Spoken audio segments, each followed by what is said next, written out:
Today I'm talking to you guys about sharing your art, why you should be sharing, what you should be sharing, and where and how you should be sharing your art. Let's go. I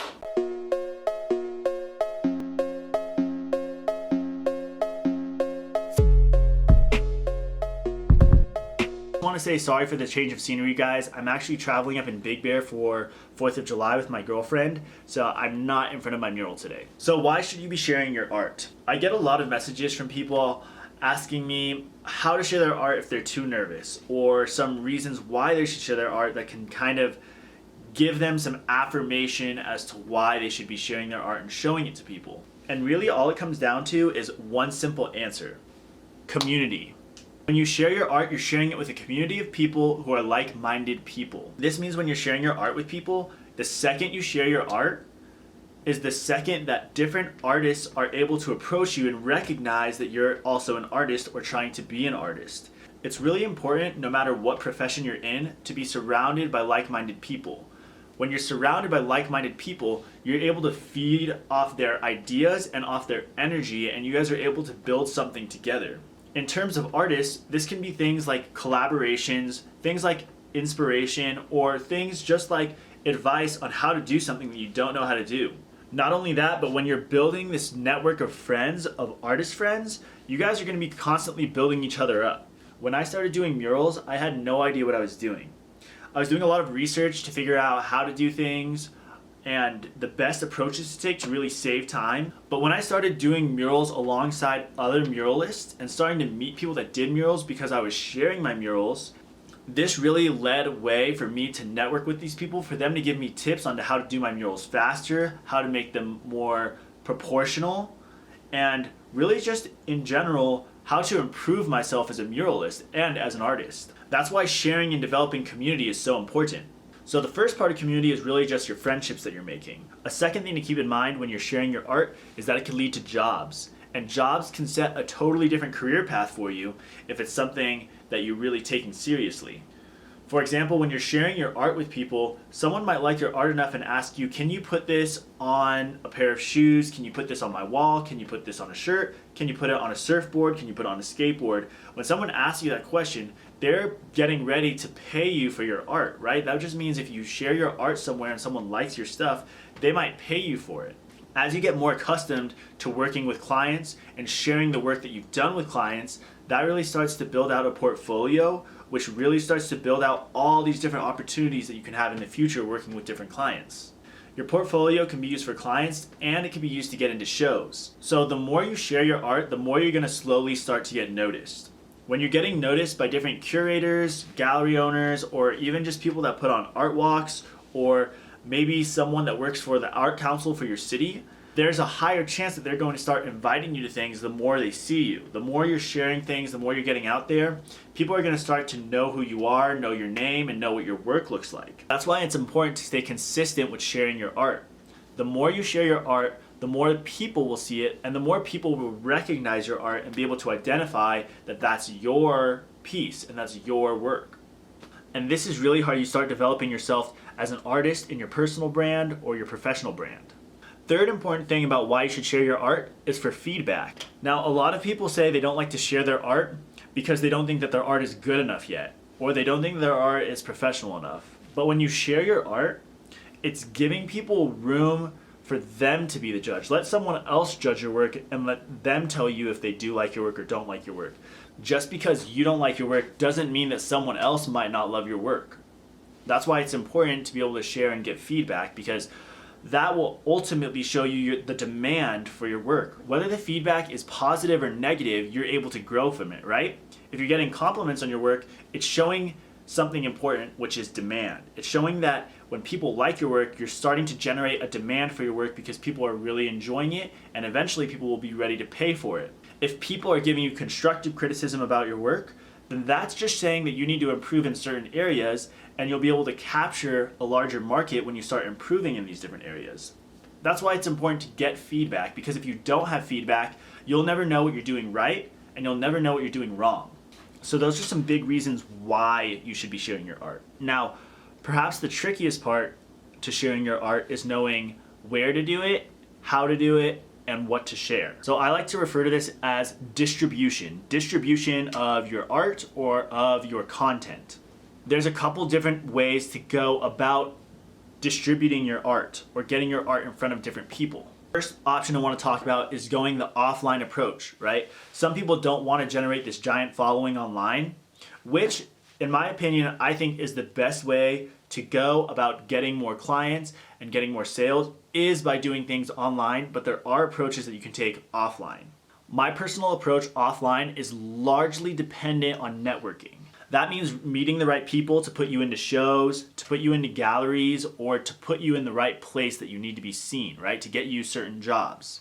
The offline approach requires going to a lot of events, knocking on doors to get clients for big businesses if you want to get a mural, for example, or going to maybe a city office if you're looking to do something for a big city. But it's very dependent on your people skills and you being able to close deals in person. The annoying thing about doing things offline is that you have to kind of go through gatekeepers. Sometimes you have to go through one person to get to the right person, to go through the right person, to really get to the person where you can actually get a solid art job. Now, the biggest benefit to the offline approach is that you're meeting with someone face to face. It's a lot easier to recall a face than to recall an email, right? So that's why it's important, because you have this personal connection with someone. Now, I'm not saying to strictly take an offline approach, because I like to take an online approach, make it more personal, than meet with someone in person, depending on the job. But ultimately, the biggest thing to understand about the offline approach is it's a very much go out there, hustle, knock on doors, network, go to shows, meet people, meet artists. This is not an approach for an introvert. I personally prefer doing online approaches much more than doing offline approaches. Before starting my art and apparel brand, I was working in online marketing and learning ways to target a certain audience based on which platform they were using. So this could be Instagram, Pinterest, Twitter, Facebook, LinkedIn, etc., etc. There's a very different approach for each online platform. What I spent the most time learning is Instagram, TikTok, and YouTube.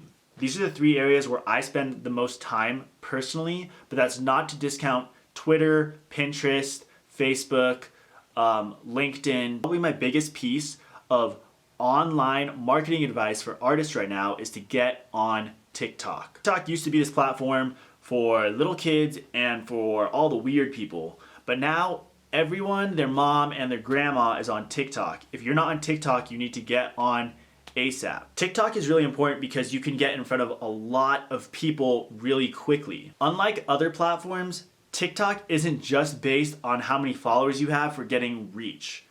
TikTok pushes your content to about 100 strangers in its first push. So 100 people at random will see your content, depending on the hashtags that you use. So if you're doing a hashtag art, for example, then people that are interested in art, 100 people interested in art will see your content.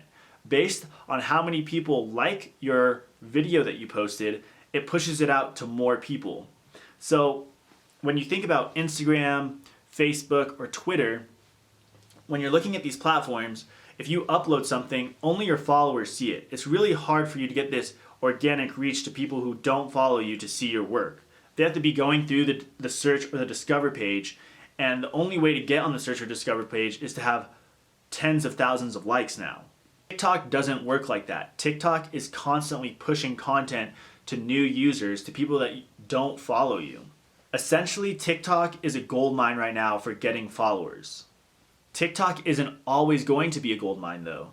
The more users that get on a platform and start creating content means the more saturated that social media platform gets, and it's harder to get your content out because you're competing with all these different people. So that's why it's really important to get on TikTok now. Another reason why I like TikTok and YouTube specifically, both this platform and TikTok, is that the timestamp of when you upload something doesn't matter.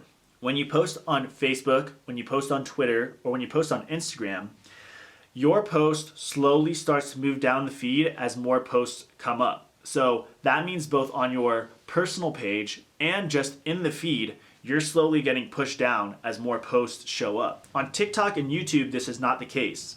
You can upload at any date, And basically whatever gets the most views is what's pushed in front of people. So a video that I uploaded 2 months ago can show up on your page today if it's still going viral or still getting a lot of views. That's why I think these platforms are so powerful, because you're not dependent on the time that you upload and the day that you upload. You can upload at any time, and as long as the content is good, people like your video, comment on your video, or share it, the content continually gets pushed out. So it gets pushed out no matter what day you upload or when the upload date was. Now this is also similar with Pinterest, but I don't want to talk too much about Pinterest because I don't know the platform that well.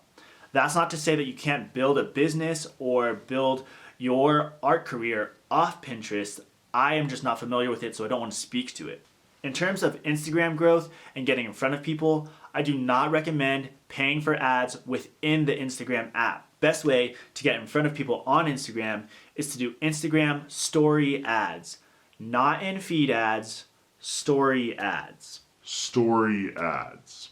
If you make an Instagram story ad and you have a strong call to action and a strong piece of content within the story ad, then you will get a lot more follows than trying to promote a random in-feed post. Now, I do offer coaching sessions on how to grow on different platforms, and I've had artists come to me and tell me that their in-feed posts on Instagram don't work very well. That's because you're not supposed to be doing in-feed posts. But doing Instagram story ads yields a much better result. Instagram story ads are a very long topic that I would like to cover in a separate video, or I like to cover in coaching sessions one-on-one with an artist. If you want a coaching session, I can leave a link down in the description of this video to where you can access a coaching link where you can talk to me one-on-one. But ultimately, you want to be sharing your art both offline and online. Taking the hybrid approach gets you in front of the maximum amount of eyes and really starts to establish a relationship both offline and online with people all over the world. Ultimately, just to recap, the reasons why you should be sharing your art is really because you can start developing a community and start getting involved with your community, which can lead to new friendships, jobs, networks, connections, etc., etc. And I also talked about some places where and how you can share your art. It's really important, again, that you're staying very consistent with sharing your art, not just sharing something once a month. You need to be sharing at least weekly, if you can, daily. It's important that people see that you're very active, that you're constantly growing, and it's important for you to be constantly working on yourself in your professional career and just in your artistic skills in general. I hope this video helps give you guys inspiration as to why you should share your work and helps give you a little bit of guidance as to where you can share your work and how you can do it. Thank you guys so much for listening and for watching today. I'm excited to make another video for you guys soon.